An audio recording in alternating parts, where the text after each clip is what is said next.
আমাদের প্রিয় নবী রাসূল বলেছেন যে নারীরা যদি স্বামীর পূর্ণ হকের কথা জানতো তাহলে নারীরা সবসময় স্বামীর দুপুরের খাবার এবং রাতের খাবার শেষ না হওয়া পর্যন্ত তার পাশে দাঁড়িয়ে থাকতো।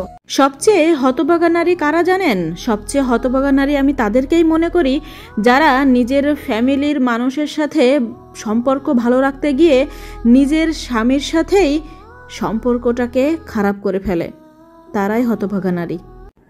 একটা ছেলের খুব সাধারণ চাওয়া কি জানেন?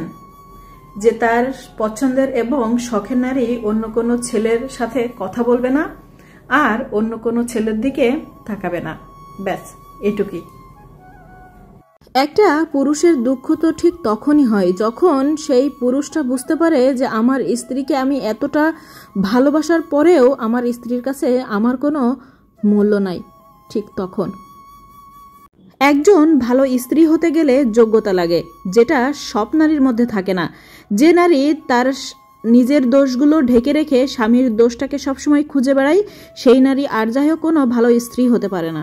সবচেয়ে জঘন্য এবং বিয়াদব নারী সেই নারী যে নারী তার স্বামীর খায়, স্বামীর পরে আবার স্বামীর মুখে মুখে তর্ক করে, স্বামীকে অসম্মান করে এবং সবার সামনে স্বামীকে ছোট করে আর স্বামীর নামে সবসময় অন্য লোকের কাছে বদনাম করে। যে নারী তার স্বামীর কোনো অন্যায় না থাকা সত্ত্বেও তাকে ডিভোর্স দিয়ে বাপের বাড়ি চলে যায় আরও অনেক বেশি সুখে থাকার আশায় আল্লাহ পাক নিজ হাতে সেই নারীর সুখ শান্তি কেড়ে নেয়।